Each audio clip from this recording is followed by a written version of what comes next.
Hi, my name's Dr. Sana Kauser. I'm a family medicine consultant at King's College Hospital, Dubai. I am here to talk to you today on behalf of Mumzworld regarding summer illnesses and tips for a healthy, happy summer. The first thing would be water safety. All of our children will be wanting to be in the water, or we'll be wanting them to be in the water, and one of the first few things you can always check to do, get some swimming lessons, both for yourselves and for your children, so that you can be safer in the water. Also, always have supervision when your kids are in the pool, whether it's a lifeguard in a public pool or an adult who's not tired and not sleepy if it's your home pool. This is very, very important because drowning is one of the commonest causes of childhood accidents, and it doesn't take very long for a child to dip under the water. The other thing is, it's very important for healthcare workers to learn some basic CPR. This is not very hard to do, but it can make the difference between life and death for any accident that you might encounter, especially around pools. It doesn't take very long to learn. It can usually be a half-day session, and you don't need to be a super expert at finding out what's wrong with somebody, but just knowing how to give CPR and basic life support can be really, really important around your children. The sun and the heat and other things to do to be safe. One of the things you can do is just to make sure that children or small animals are never left in a car that's not switched on, that's not got the aircon on for any period of time unsupervised. The temperature within cars can get very, very high, and you hear about the accidental incidents that happen around Dubai. Plan your activities for your children carefully. The time between 12 and 3 is a very, very hot time, especially in this region. So if they must do activities, try and either do them early morning or later on in the evening. Make sure your kids are appropriately dressed for activities, and loose cotton light clothing can be quite protective to an extent and can offer roughly SPF 15, which is better than nothing, but it does help direct sunlight not causing problems with the skin. So every little helps, and that's why it's important to make sure during activities, after activities, that there's always plenty of water, especially in Dubai. The next one is sunburn.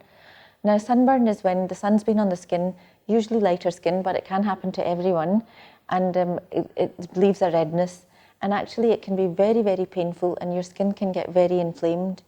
And because the blood rushes to try and help cool that skin down, it can actually lead to people feeling quite unwell. So don't underestimate sunburn, especially if there's a large area of your body involved.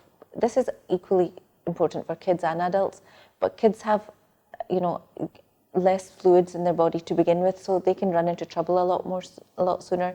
So you should never hopefully get to the point where your kids are sunburned. You should always have enough sunscreen and then light clothing, and then be very careful about exposing them to direct sunlight. If there's a pool that's indoors, that's better. If there's a pool where the shadows are cast, there's shadows cast by other towers, then I would choose the shady pool over the sunlit pool any day for the kids, because excessive sun exposure over the long term can increase your risk towards getting skin cancers in the future.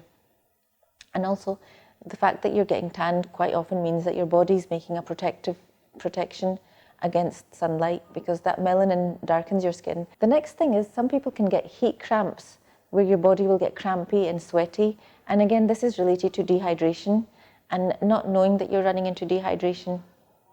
And the next stage is usually heat exhaustion, which can lead to the more serious heat stroke.